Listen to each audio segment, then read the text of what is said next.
Brother girls, how you doing? Let's do another pickacard, and today is going to be what do they want to tell you, and we're going to have a very professional video today, okay? Not like yesterday. We're not going to have a giggle party. No, we won't. Right. Okay. Right then. Let's not stop. Okay, to be fair, when I started the channel in March 2020, it was essentially to put a smile on people's face. But I think yesterday I went a bit over the top. I lost it, totally lost it. So if you need a giggle for whatever reason, just watch yesterday's video, which was how do they feel. Please do. Put that on repeat. And if you don't end up laughing your head off, then I don't know what's wrong with you. Then I cannot help you. I cannot. Okay, so let's put it that way. Okay, so today, professional. Okay, let's go. All right. Okay, so what do they want to tell you? Come on, come on, come on. Let's not even go fluff around. Let's not start. Stay serious, Axelle. Stay serious. 1, 2, 1, 2. Part number 1. What do they want to tell you? This is a very important, serious subject. 2 of Pentacles. Queen of Swords. Holy schmoly. Knight of Cups. Well, good luck to them. Because, my goodness, it's been back and forth between you two. That's the least I can say. By the end of the day as well, it is a number 8 infinity number. So, you cannot completely let go. However, there's a bit of a warning for them. Not for you. You're cool, you're very cool. Queen of Swords, oh boy, you're ready to rock and roll. Oh man. Ouch. Okay, so Queen of Swords, male, female, doesn't matter. We know the deal. You've been pushed to a certain level. And I think when you want to use that sword, it's not to be sweet. You're ready. Oh boy, you're ready. So they are being pushing you and pushing you and pushing you. And at some point, oh my goodness. Okay, so the Queen of Swords is, is a lovely person. But don't push that person. Excuse me, George is here, as always. Excuse me. So, however, they're very brave because they're insane, actually. They want to move towards you. Despite the fact that you may have cut them off, or they're expecting you to cut them off. Yeah, that's what I'm trying to say.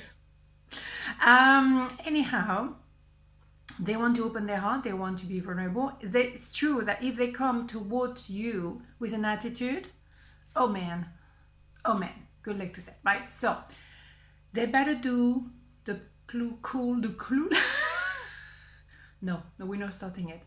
The cool approach, okay? They know they better be cool, they better be gentle with you, because if they're trying to approach you with arrogance, an attitude too direct, they have to be sincere, but they cannot be, fluffing around. Let's get that straight, okay? So let's have more information about that, because what they want to do is, and to tell you, is to open their heart, to say what they feel being vulnerable. Yeah, because they can see that they want a reunion.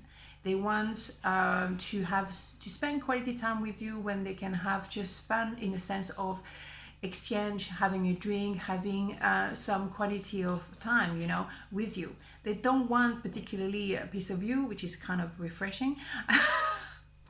And they want to approach you, in a friendly manner. They don't want particularly a piece of you, if that is an option, like the icing on the cake, fair enough. They won't say no, but what I'm saying, there's not the intention. Keep it clean, Axelle. I'm trying very hard, right? They're very, very, very sure what they want. They're very clear. And I think that's the only way they can present themselves to the Queen of Swords. It has to be that clarity of mind. If they come across like a bit fluffy, they don't really know where they stand, I ain't gonna cut it. I ain't gonna cut it at all. If they come back towards you, is to be straight to the point and convince and really know and convincing. But they have to be convinced themselves where they stand. Because if they're fluffy, oh my goodness, right? Okay, so, et voilà. That has to be that combination of, I know what I want, I'm opening my heart, and I'm taking action. It has to be that combination. And the Emperor is, again, male, female, doesn't matter. Is someone who opened their heart. It's not, a billionaire or, muscly or muscular, whatever. It's about opening my heart. Some men have a problem with that. They think they're less of a man if they're opening their heart. That's not true. It takes a strong man to open their heart. It takes a strong man to be vulnerable. Et voilà, right?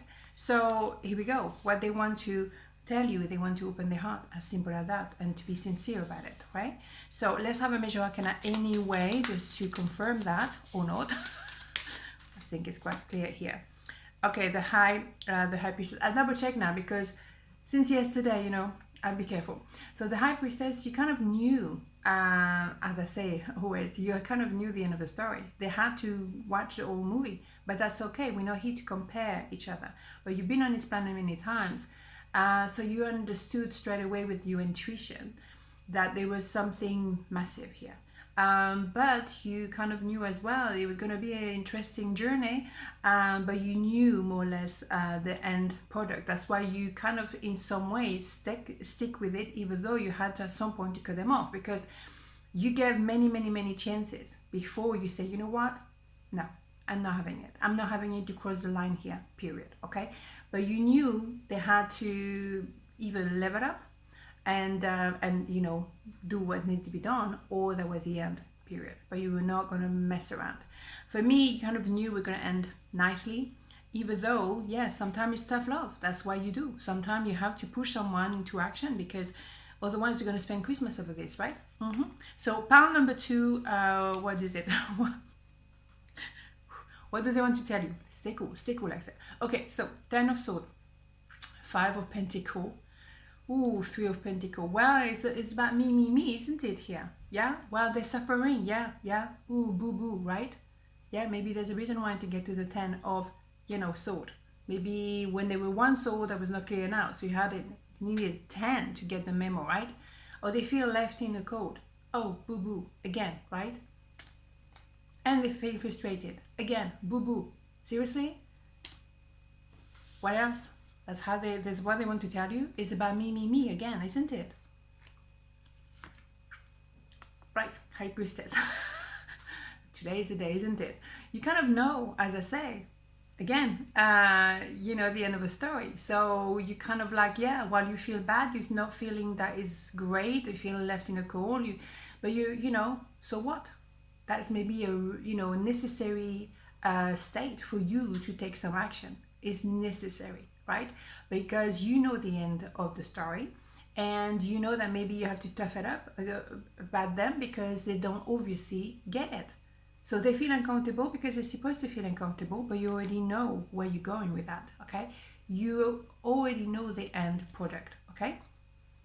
And I bet, because it's a twin flame connection, even though I don't like to put a label on it, what it means is essentially that your relationship is so intense, you trigger each other. So there's going to be a period of time, even for the High Priestess, of frustration, of feeling left in the cold, and not feeling really great. Because this is a relationship when you're going to grow to the max. It's not going to be magnolia. It's not going to be comfortable. You can be guaranteed of that. It's not for everyone. Not everyone has a twin flame during this lifetime, and that's okay. Because you're not supposed to go through this lifetime, and that's cool. You want a magnolia relationship, nothing wrong with that. But when you go for a twin flame or this intense relationship, be prepared. There's going to be a moment where you are uncomfortable, to say the least, okay? So, yeah, because they were on the fence, that's why you kicked off. That's when you went for it. Because if you want to stay on a middle ground, excuse me, George, he's here. If they want to stay on the fence and not declare their love, then you know what? No, that's not good enough. Because we're not here to play cricket, even though I don't understand cricket. Excuse me, but I don't get it. But that's a different story. Don't see the point. I mean, seriously, never mind. Anyhow, yeah, you're not here just to have a cup of tea and a biscuit. You're obviously together for something, but someone is reluctant to engage. They feel, but they don't engage. So at some point, you're going to push them away. You don't want to hear it, yeah. Or you might walk away for a while because enough is enough. At the end of the day, there is an idea of transformation. 6 of Swords is when the mind is, in alignment with, you know, the soul. So inevitably it has to be a transformation. It cannot be changed, because you can always change back to the way you were. It's about transformation. So it's about, you know, the caterpillar becoming a butterfly. You don't see a butterfly going back into the cocoon like, okay, I'm done here, I'm going backward. No, not happening. So also because they felt that you may leave them, or maybe you're leaving them behind as we speak, and they feel like, oh boy, something has to be done, right? So, you know, what do they want to tell you is like, okay, I got it. Yeah, because they need to purge themselves. They need to know what they're made of, and also what this relationship is made of, because you're meant to be. So if they don't see it and they want to stay plan, as we say in French, you know, in the middle of the road, that ain't gonna work, you know, because for you it's very clear. You either level up and we have something to share, or you forget about me, because you want to build. You know, it's a choice. You don't put, you know, any threat, but you're just very clear. This is what I want. I want to build something with you. And they're indecisive. You know, they're protecting the heart. The King of Swords and the King of Cups are kind of similar in that way. They're protecting the heart, even though they have feelings, they have love. What's the point of protecting your heart if you know you're in love with somebody? I don't get it. You're either in or out, but being just on the edge of the door, what the heck? Seriously. Now we're talking. Okay, so they want to move forward with passion, but if it's just for passion, ain't gonna work. They have to open up. Okay, so that's what they want to tell you. They do feel, but you have to almost put your foot down, like, you know what, you don't want to but if you say like that, ain't gonna work. I was doing so well. No, you say if you don't want to engage your heart, let's not even go there, right? I'm not going to waste my time. So Major Arcana, before I start giggling, because we know the story. What do we have? The Emperor. Yes, boom, bada boom, right? See what I mean? It's about opening the heart and taking action. Yes, they have to. Because we're not here as a professional relationship here. We're here because of the heart. So if you don't open the heart, you don't do what is in on the deal. You know what I mean? The deal is opening the heart to each other. If you don't, then there's something who's not respecting the deal, period. And there are, you know, consequences when you don't do that, right? Emperor, opening the heart, taking action. Boom, bada boom, let's not even go around the bush here. I was quite professional today, wasn't I? Surprisingly. On this note, have a beautiful day and I'll see you tomorrow. Ciao.